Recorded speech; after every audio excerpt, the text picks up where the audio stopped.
These 3 sales lines have made me over $6 million in the last 3 years. And to be frank with you, these have kind of been my cheat code for the last couple years, because this stuff is so simple to do, and I do it every single day. And to be frank with you, if you're not using this, you're basically just throwing money into a fireplace. I mean, you're just giving away money. It's so simple to implement this stuff. So line number 1 is the following statement: with your permission. So anytime you ask for something or want to move the interaction forward, you'll just say, hey, with your permission, is it okay if we book a time for a follow-up call, right? Or hey, with your permission, is it okay if we do X, Y, Z, right? With your permission, is it cool if I send you an email with my proposal? So at the end of the day, when you're asking a question, you're asking to move the interaction forward, and you're using the phrase with your permission, what you're doing is you're giving the power of that decision to the person on the other side of the sale. And the reason why this is so powerful is because a lot of times when you're doing, you're on a sales call, you're in that sales environment, in the sales mode, people can feel like they're being manipulated or controlled, or they're being car salesman, the used car salesman pitch, right?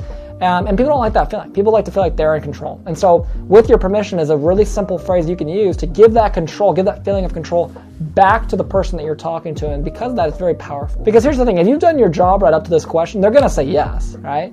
And then it's a matter of when you're getting their permission, now you're putting yourself in a better place to succeed, because they feel like it's not you and them sitting at the opposite side of the table. It's you and them sitting at the same side of the table, moving towards the same thing, okay? So line number 1, with your permission. Line number 2 is something I use all the time. It's just the phrase, no worries. So when I'm on a sales call with someone, when I'm in a sales situation with someone, and they say, hey, look, man, I'm really interested in this, but it costs more than I think I am ready for, right?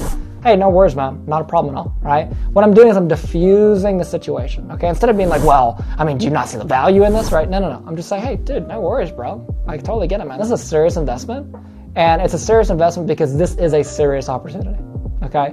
So you see how I'm still able to accomplish the same thing, but instead of it being in this pressing manner, I'm able to diffuse it right away by saying, hey, dude, no worries at all. Don't worry about it. Not a big deal. Totally get you. And again, moving from sitting on one side of the table from each other to sitting on the same side, moving towards the same goal, okay? And that's kind of the theme that you're probably seeing here, okay? Now the third line is literally not even a line. It's a single word that I use all the time in conversation. It's just like a subconscious thing that I say nowadays that I literally just said a few minutes ago.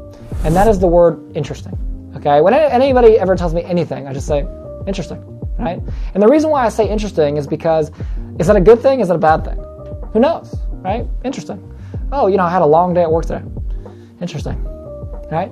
Okay, well, what am I thinking about that? You have no idea. You don't know if I'm thinking good, bad, that's genuinely interesting. You don't know. It could be taken as a compliment, as an insult. It could be taken any way you want it to be taken, but at the end of the line, it's just the word interesting. That's it. So however you take it is however you take it. And I actually learned this from my good friend and kind of a mentor of mine. His name is Michael Francis.